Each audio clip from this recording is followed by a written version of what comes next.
On March 10th, 2011, the legends return. In the old stage trunk that movie history keeps in the attic, you will find a pork pie hat, a straw boater, and a black derby.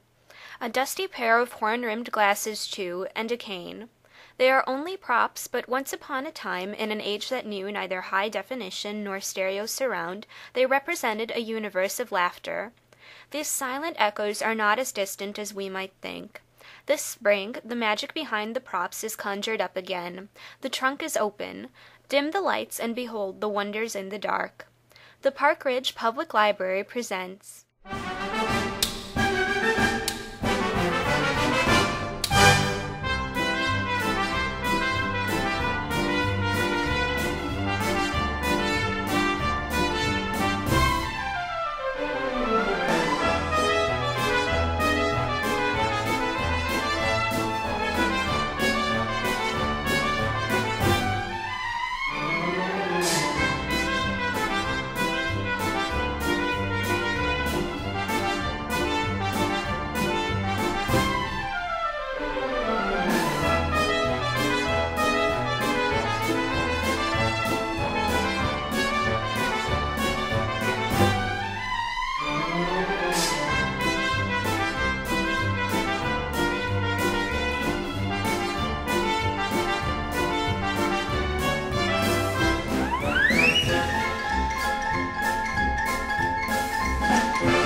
When the movies learned to speak, Charlie Chaplin remained silent. He conveyed emotion through the universal language of pantomime. Being a man of the theater, his films were all about performance. As a result, he was the most poetic of the silent clowns. Chaplin, a film-making perfectionist, is most responsible for turning cinema into an art form and creating modern comedy.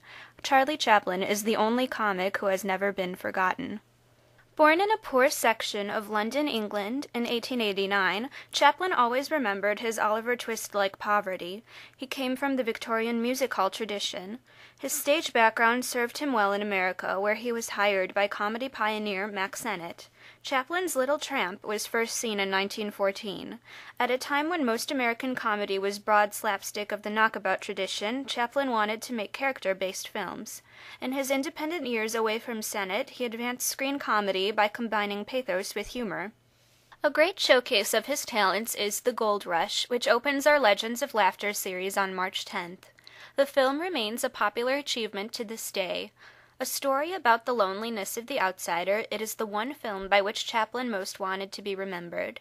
Those who have never seen a Charlie Chaplin movie are often familiar with the image of his starving tramp eating his shoe or his dance of the bread rolls. Iconic images such as these have secured his place in cinema history.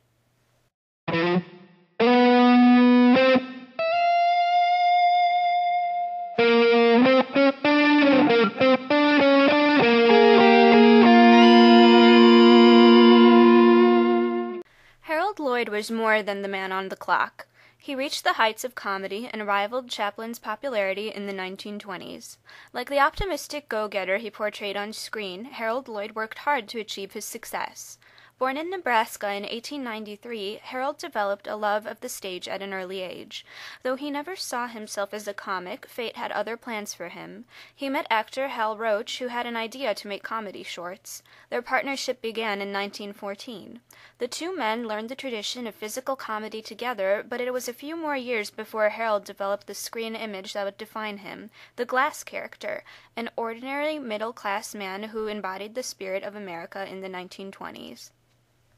In the 1923 thrill comedy Safety Last, which will be shown on March 17th, Harold portrays a boy trying to make good in the city. The film's building climbing sequence has yet to be topped, even in our digital age.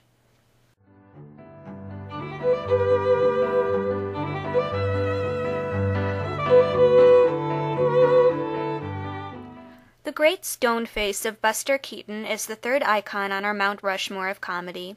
Rediscovered in the 1960s, his reputation and popularity have been on the rise ever since. Famous for his deadpan, Buster's films often featured an honest little fellow who is stoic in the face of a mechanical and chaotic universe.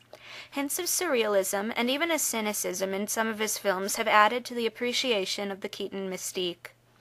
His early life reads like a great American tall tale with a birth that was literally just off stage.